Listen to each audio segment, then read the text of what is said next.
It's conditioned where it's like, it's okay for a woman to demean a man and make him feel so low inside, because you know what? You can't see the scars of emotion. You can't see the emotional scars.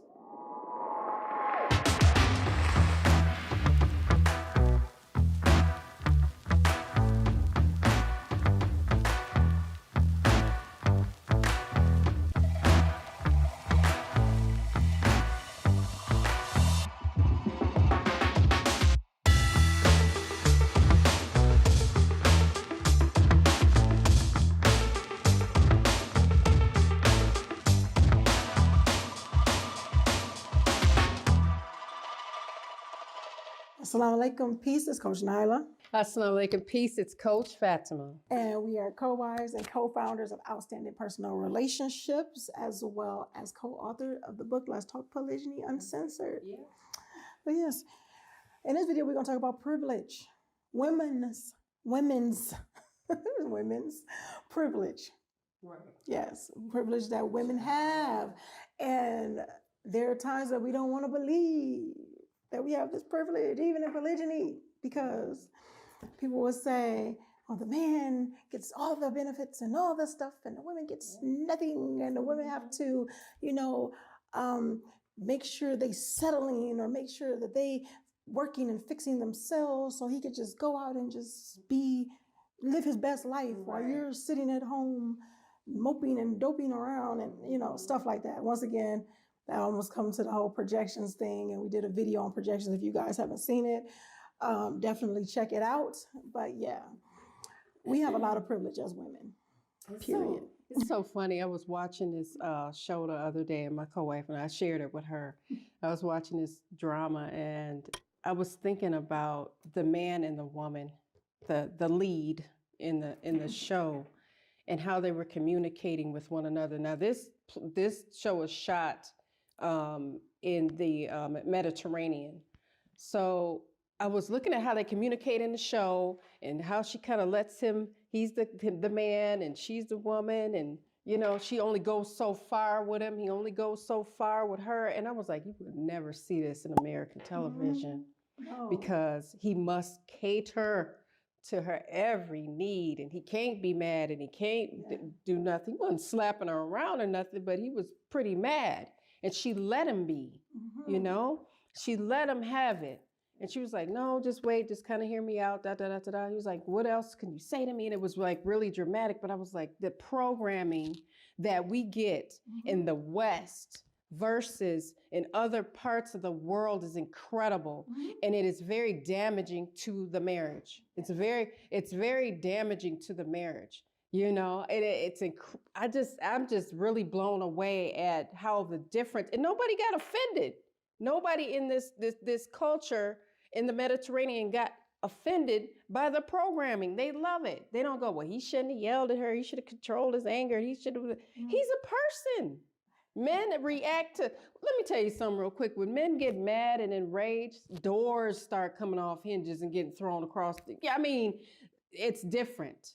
It's different for them. So when we sit there and we try to make ourselves men, we don't have a use for it, because we're already women and they're men. So why try to be each other? I don't need to have that kind of anger where, I'm ready to pull the door off or go through it or go through the door. I've seen that in some people in my family, the door coming off, and it's always one of the men in the family. And I'm like, the anger is different. Their build is different. Their passion is different. Their wants and needs and desires and responsibilities are so different. So I'm like, we have our own. We don't need to, I don't need to ride the coattails of no husband's responsibilities. I can help support, but I don't need to duplicate that as a woman, So this privilege of, I could go off on him and I could square up with him and because he ain't decided to knock you out. I mean, it's just like, Careful. Yes. Like I said this and I told him, and you know what? After, I snapped off on him, or after I, threatened to kill him, after I did, you be like, even when it's in jest or even when it's joking, it's like women can get away with saying violent stuff. Yeah, because I tell Coach Nyla, I'm going to dump him on his head. He's like, I know. And rolls his eye, right? And Coach Nyla ain't going to do nothing but laugh at me anyway, but can I pick him up and dump him on his head? Probably not.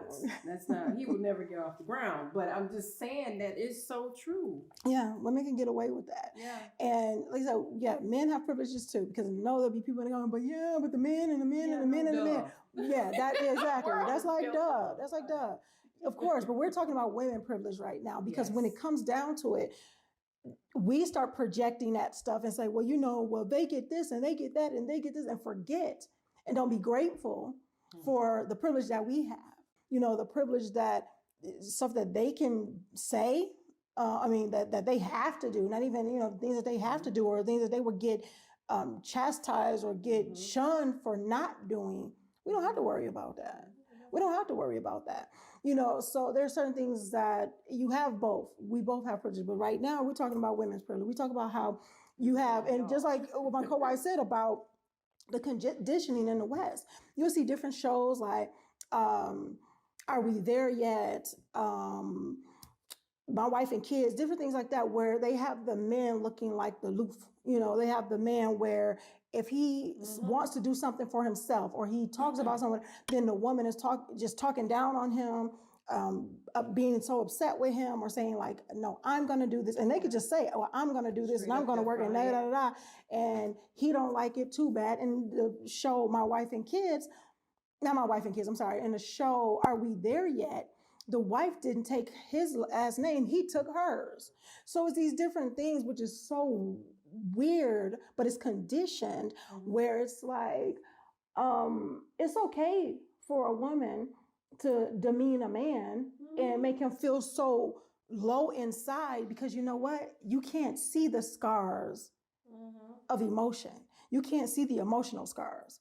So that's why this privilege of that a man won't dare, a real man, a man won't dare talk about how he would knock some woman to the ground, or how he would, go dig a hole and bury her somewhere, or how he knows better, because people would know, like, you may need to watch out for him, because it's possible, it's physically possible that he can do those things to you. And physical abuse is real. However, there's physical abuse in where women are abusing men.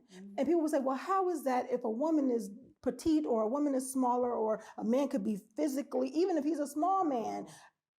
We have a little son that's about he's 6 years old, that is very strong. He's trying to beat his older brothers in arm wrestling. So that's not even the point of, oh, well, he's small, so he won't be he with a big woman, and he probably won't be able to fling her around. She'll be flinging him around.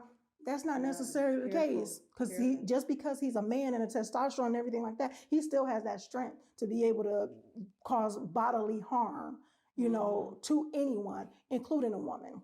However, how bigger people can hurt and destroy, how smaller people can hurt and destroy bigger people is usually through emotional manipulation.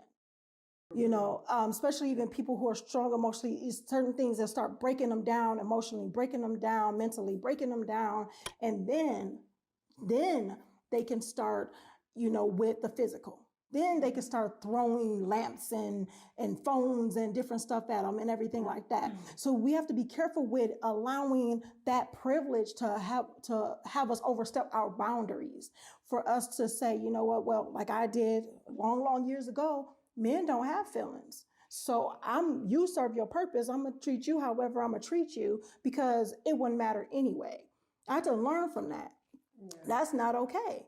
Men have feelings. Men can be broken down emotionally and mentally by women, mainly by women, because a number of them have been done to them. I can't talk. And a lot of times it's from their mothers. Their own mothers starts from there. Yeah. And then you wonder where the trust issues come from. You wonder, is it like, well, why he's not talking to me anymore? Because the little microaggressions that you were throwing at him over the years finally wore him down. So we have these different privileges that we still have to be aware of and be careful with. And the abuse stuff my co-wife and I are talking about, we had to bring that up in it because it's important and it's heavy and it happens, right? So, yes, it's other ways that women have privilege and everything like that, but this serious topic about the privilege and what the privilege can do, if we are not careful with it, is very important because it can be very detrimental. Yeah, totally. And then some women will go, I don't know what happened. Just because, let me tell you something, just because you don't remember it don't mean it didn't happen. And my grandpa used to tell me, and I really didn't know what he was talking about. And I had to, really get married to find out. And he said, if a man ain't talking, he thinking like hell. He used to say that all the time because they don't express feeling the same way that we do. If they're talking, if they become emotional, it's gotten very real, but it doesn't mean that it's not real in their heart either, and we can't erase the fact that we're so busy looking at the physical, we don't look at the mental, muscles, and they this, and they tall, and they strong, and they loud, and they woo, and they la, all that stuff like that is worth minding and worth being mindful of and worth reminding yourself of when you get in those moments where it gets out of control. You need to just stop that and then say, we'll talk about this another time. We're not going to talk about this right now, because if you're trying to communicate effectively and it's reached a point where the husband just completely shut down, you might have activated a little bit too much of that privilege we're talking about. Like you have the privilege to talk and talk and talk and drain him and drain him and drain him, and he doesn't get a word in edgewise. He might be very leery of the next time he wants to talk to you. There's privilege in, well, we talk more as women, yeah, but you talk too much sometimes, we know the stats, we get the math, but they want to be listened to as well. We have the privilege of making them listen to us, but then when they want to talk, we don't want to listen to them and then wonder why they shut down. See, it's all in there woven together. So that's why we wanted to talk about this, because privilege is real for women. We know they won't hit us back to a certain degree. You hit verbally, you hit physically. I had a client of mine saying, hey, you get all this work. And I'm like, what, wait a minute. At what point did that come into play? At what point? So then when he gets tired of getting to work, then what? You gonna get his? You gonna snap? What? You keep painting someone in a corner, you might get kicked in your face. I'm just saying, be very careful. And we joke sometimes, but it's a very serious thing. So we don't want to act like it's not, but we got to make sure that we are very careful about who we pick to have war with. When you live with somebody, you decide to create a war with them. And sometimes they're not aware that that's what you're doing. Part of being privileged is that manipulation that comes with it, and activating the manipulative parts of you if you have that. See, if you around me, I want you to feel like you can be genuine, and I want to be genuine around someone else. But to manipulate someone else's actions, you got to look at yourself and see what kind of human being you're trying to become, or what you're doing in somebody's life. That's violent. That's violent, to manipulate a situation or try to manipulate your husband or your spouse into doing your bidding or what you want him to do. That's another way to activate. And that's we're talking about this negative privilege. Exactly. It's a privilege to be wives. It's a privilege to live in a certain area, eat certain food, have certain freedoms. So we love that. But we're talking about this, well, he gonna do it and I'm gonna punk him and I'm gonna make him. And well, you got to think about when he decide not to be your punk no more, then what? And he got his own mind. He might not be using it the way you think he can, and he's just gathering information, about your character. Careful. That's the thing. Certain things when it build up and build up and build up because you're not understanding your privilege. Not understanding your privilege. So if you guys made it this far, congratulations. Thanks for sticking with us and all that other great stuff. Make sure you like, comment, subscribe. You know someone that this may benefit, definitely share. Sharing is caring. And if you made it this far, put understand your privilege in the comments. Understand your privilege. Because once we understand our privilege and what it can do, the good and the bad, it will make us more self-aware, and we can utilize that knowledge as tools to be better. Okay. So yes, until next time, make sure you are growing intentionally, loving fearlessly, and connecting on a higher level every single day. Make sure you join us on our social media channels if you haven't already. And we will see you in the next one, inshallah, God willing. Assalamu alaikum. Peace.